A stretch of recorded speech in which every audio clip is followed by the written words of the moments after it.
Memohon maaf kepada rakyat itu langkah baik. Tapi dalam Islam, maaf saja tidak cukup. Bila sesuatu perbuatan melibatkan hukum Allah, lebih-lebih lagi perkara yang jelas haram seperti arak, dan perlu dibuat bukan sekadar kenyataan maaf di media, tetapi taubat sebenar kepada Allah.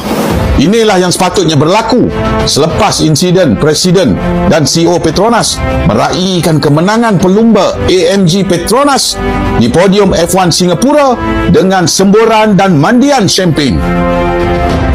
Ramai kata itu hanya simbolik, tradisi sukan antarabangsa.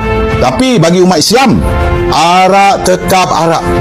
Simbolik atau tidak, ia tetap perkara yang dilarang, dipandang hina dalam syariat. Apatah lagi dilakukan oleh pemimpin syarikat milik rakyat, syarikat yang menjadi kebanggaan negara Islam.